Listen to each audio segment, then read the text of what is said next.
Hey guys, welcome to the CO visit. Colin here, and always my trusty coffee. Thanks for clicking on the video.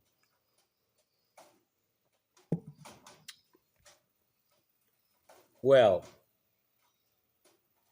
before I even get into this video, I just want to throw a little warning out there beforehand. Um, this is just one of those videos that I wanted to make because it's a topic off of the JW topic, but it's one that touches a nerve with me and my emotions. So I wanted to talk about it a little bit and rant about it a little bit. So I'm just letting you know right now, if you don't want to hear about anything politically related or anything about that, or anything that might not be so favorable to, the current administration in the United States, if you're a supporter of that, then I'm just letting you know right now. Okay? You can shut off the video at this point. Save yourself the headache. I've got a little bit different perspective on this whole issue. But some of you maybe saw, I've been uploading just for fun. And, they've gotten a really good response. The shorts about music, I've been uploading those on this channel. And just for something different. And I like uploading shorts with different musicians and artists and putting clips of their music in there. Just a way to interact with people, a way to get interest in the channel. And this particular topic is one that's been very controversial. It's about immigration. And of course, the Hispanic people are the ones that are under the gun right now. If you guys saw in one of the shorts there that I uploaded, kind of interesting, has a very moving song that I put in the background by an Irish musician and folk singer by the name of Christy Moore. If you don't know Christy Moore, you want to go down that rabbit hole, look him up on YouTube. Lots of good songs. Great singer, great storyteller. And he's got a song in there about the Irish immigrants who came to America. And, it's that song that says, "In the city of Chicago, when the evening shadows fall, there are people dreaming of the hills of Donegal. 1847 is the year it all began. Deadly pangs of hunger drove 1 million from the land. They journeyed not for glory, their motive wasn't greed. A voyage of survival across the stormy seas." So talks all about that, the lament of the Irish people and all that. And funny that on that video, didn't get any comments. No comments at all yet. Maybe because so much time has passed. They're not the ones that are under the gun right now. They're not it right now. But I put up a video with another song off of the Highwaymen album. Those of you that know country music, the Highwaymen album was one of the best albums, just phenomenal. Chris Christopherson, Waylon Jennings, um, and you know, all these just phenomenal singers. Um,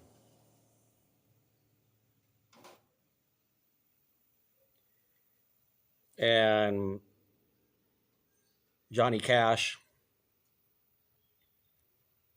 and so there's also a song there that's called Deep Ortiz, and they're singing about a real life event that happened, a plane that went down in Texas and was carrying Mexican deportees that were getting flown back to Mexico, and the plane went down in Texas, and everybody died, and they were just saying how they were just deportees. Who cares, right? And quite a bit different sentiment. I put that video up, and I showed a picture of Honduran immigrants that are walking this long, long journey, weeks, to get to the U.S. Mexican border. And there's a guy walking with his little girl. And on that video, almost immediately, I started getting comments.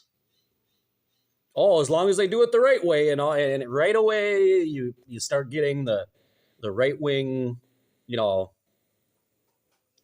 stuff that they hear on TV. The right way. What is the right way? Yeah. I get it. I know. You know, people. I like immigrants, legal immigrants, all that. And the thing is that when you look at, for example, the whole issue of immigration has never been a humanitarian thing. People need to study, and Americans aren't known for being very studious and understanding history and things of that nature, especially not today. Immigration's never been humanitarian. It's been about opportunity. It's been about opportunism, taking advantage of people, power over another people. So when mass migrations happen, like in the 1800s, when a lot of Irish came over because of the potato blight and all of that, 1847, and also Chinese and other people that came over. But our government needed them, needed workers. There were buildings to be built, skyscrapers, and railroads, and they needed those people. Cheap labor, they were willing to do it. And what was the right way? There was no real procedures back then. The boats just showed up, and there they were. So, just like a lot of other people, we use them because it was convenient, right? Same thing with Hispanics, same thing. But you look at like today, it's very easy to take one of those groups and then turn them into the scapegoats. They're a vulnerable group. They don't have rights. They're not citizens. So you can blame all the evils on them. All the stuff that's been used for years and years and years, just like Hitler did, just like all these other people did. They're poisoning our blood. They're taking our jobs. They're taking prosperity away from us. Blah, blah, blah. And yet you look at America today, and a lot of our industries, the service industry, the agricultural industry, depends on immigrants, illegal immigrants. Now all of a sudden everybody has a problem with it. But you don't have a problem going to the supermarket and buying your organic food. And so now we see, a lot of the farmers suffering and stuff like that. Well, okay, well you're kicking them out. Who's replacing those jobs? Who's going to be out there in the fields picking? Who's going to do it? Republicans. Where are the white people? white nationalists, Christian nationalists, evangelicals. Send your families out there. Send your kids out there. Come on. We got oranges to pick, cabbage, potatoes, corn. Who's going to do it?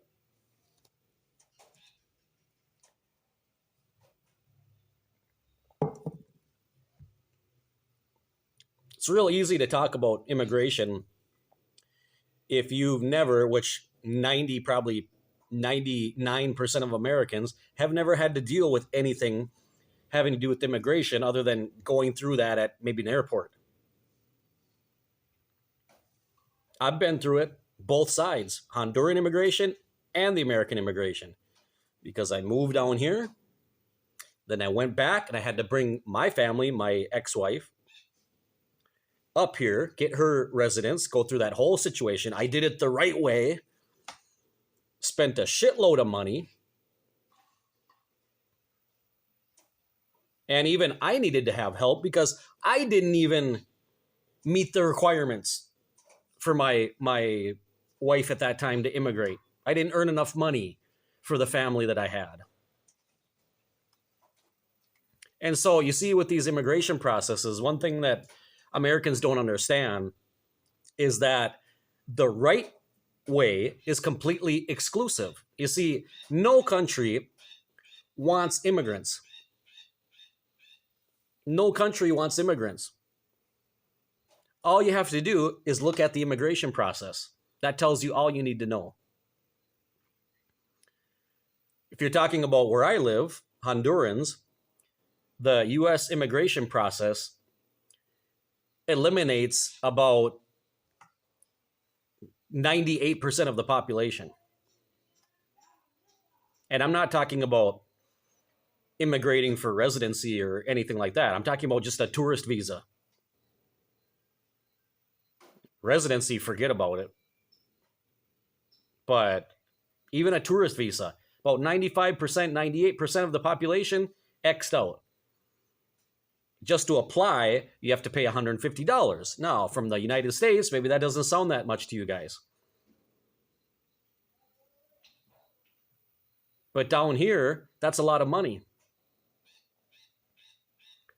A lot of people, over 70% of the population in Honduras, don't earn $150 a month.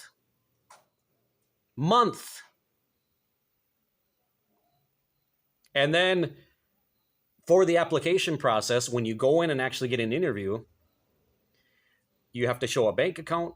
You have to show that you have a house. You have to show that you own a vehicle, that you have a job. All these things that show that you have strong ties to this country.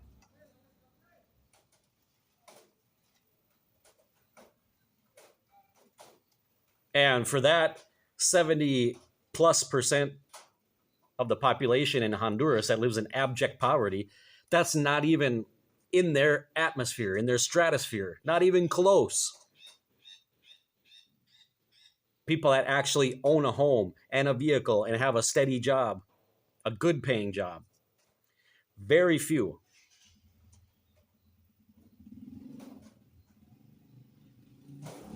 And then you have the people that actually get visas are usually very well-to-do, very well off. And they have, the very few of them that can actually get those, have family that's living in the States. But people that have tourist visas that can be traveling to the States all the time for vacation and stuff like that, they're rich. Those are rich people. There are no poor people getting tourist visas here. The poor people, you have them divided up into different levels of immigrants. You've got the people, the very, very poorest people that are going to simply on foot, they're going to try to make it to Mexico and try to cross the border by themselves. No help, no coyote, nothing. Some make it, a lot don't, most don't. Every once in a while, some of them get through.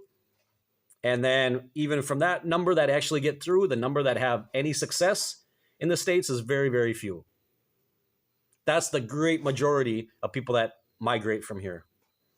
Then you have people that have a little bit more. They're still poor by any standards, dirt poor, but maybe they got a little piece of land here, or maybe they have a little house, or they got, some inheritance left to them, or they have a job. Somehow they can get a loan, and they get $10,000, $15,000.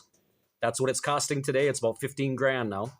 15 grand to pay a coyote that's almost 100% reliable, that can get them across the border. And then once the people get there, they spend the next couple years paying back the money they loaned or lent to pay the coyote. And then after that, they're on an even keel, and then they can start earning money to start sending back home. And of that group of people, a lot of them are successful. But people that actually immigrate legally is very small because it's such an exclusive process. It's so difficult. And you have to show so much proof for all these different things. And it's a lot of money. When I went through it, like I said, with my first wife, and I managed to get her residency,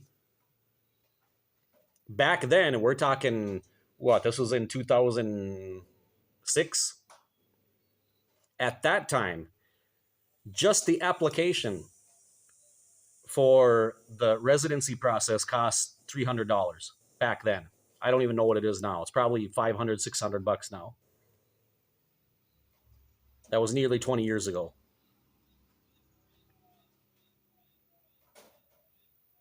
And I didn't apply because at that time, for myself, my wife, and my oldest daughter, Donna, they have a minimum amount of money that you have to earn in order to be accepted into the States. And I wasn't earning enough. I was working a retail job back in the States when I went back for a short time. I was doing that, and I didn't make enough money, according to them, to support my family.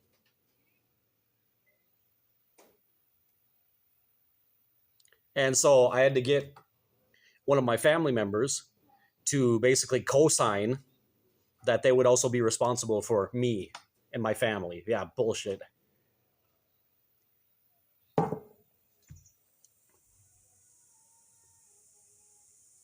So, and I'm an American citizen. People think, if you're a citizen and all that, you just go down there and just take your family, and there's no, you're just like everybody else. They don't care, and they do not treat you well. The embassy and everything else will treat you like shit. They don't care about you or anybody else. And you have to understand, people, like I said, until you've gone through any type of immigration process like that, until you've lived in one of these countries, like I have, and invested as much of my life as I have here, and understand the economy and the culture and what people go through down here and how cheap life is, you understand why people do it. And they'll keep doing it, and they're going to keep doing it. People have nothing to lose. They have nothing else to lose. Some people are so desperate. And when you look at that short, go look at that short that I uploaded. Look at that, pause it, and look at it. Look at that man carrying his little girl with his eyes down.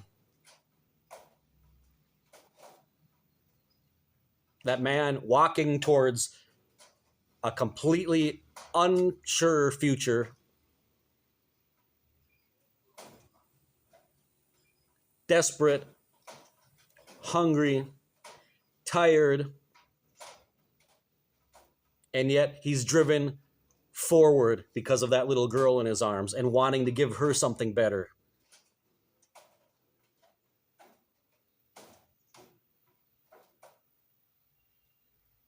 People have no other choice.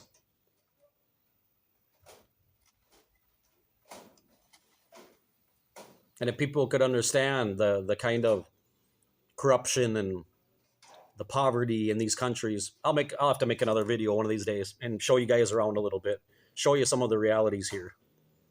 Then maybe you'd understand. And you know what? I've been blessed, guys. I really have.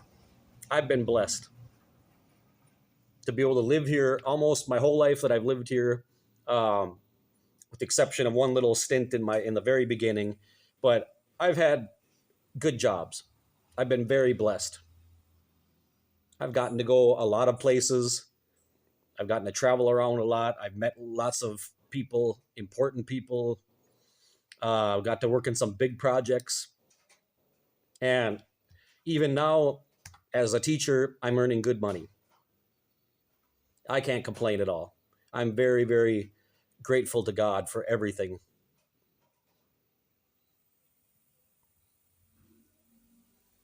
But that's because I was born in a country that gave me better opportunities and an education.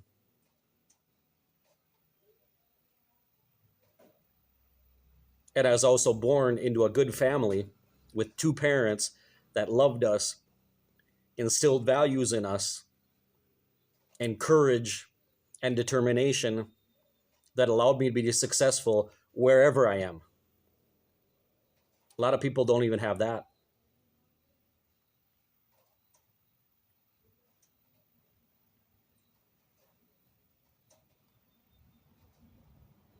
Sometime I'll have to have Patty on here and let her tell her story, her testimony.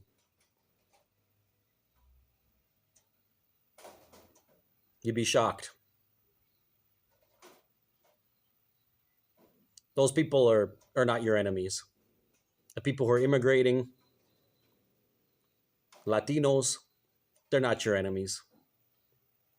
They're just people who are at their wits' end, who want better opportunities for themselves.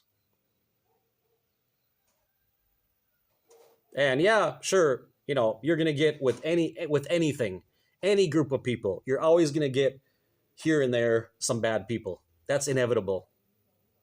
It's inevitable.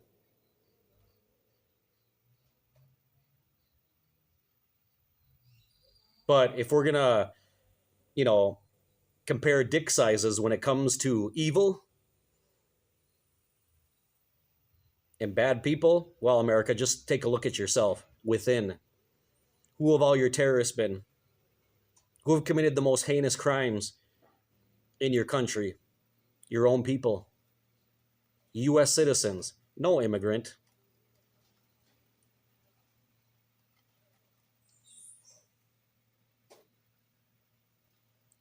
So, you have to be honest with yourself. Open your eyes and get real. Immigration is just it's one of those convenient things, like I said. When we take advantage of people when we need them, when there's a convenience, we satanize them and demonize them when it's convenient, especially when there's a political field to be played and somebody wants to build a platform and a narrative with their voting base. So who do you go after? The weakest ones.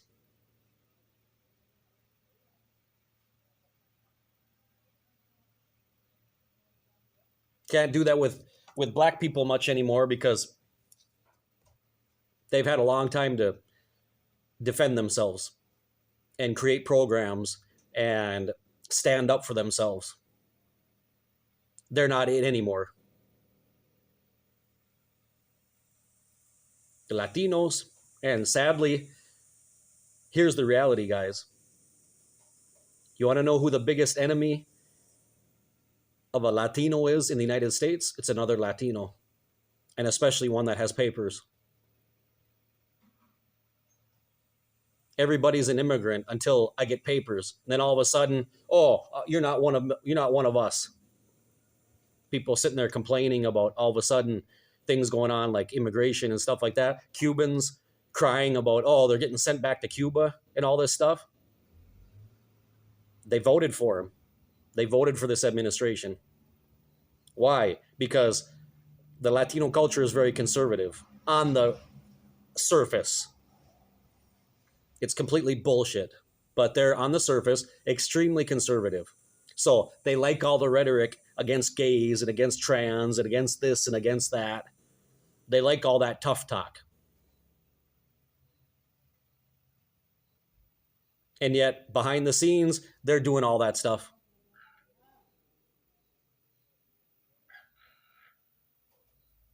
So, anyway,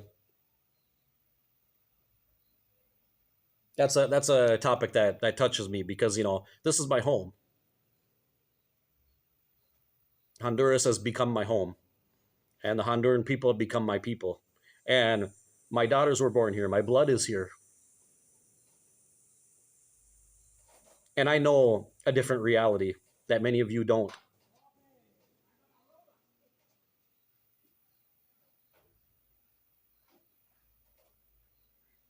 So just like that song says with Willie Nelson and Johnny Cash,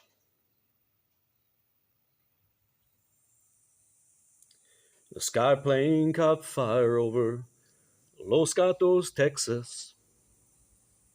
Fireball of thunder shook all the hills. Who are all of these dear friends, scattered like dry leaves? The radio said they were just deportees. Goodbye to my Juan. Goodbye, Rosalita. Adios, mis amigos. Jesus y Maria. You won't have a name when you ride the big airplane. All they will call you will be deportees. Well, be blessed, everyone. Remember, the memberships are out there for the channel. Like and subscribe too if you haven't already. Thanks for supporting us. See you in the next CO visit.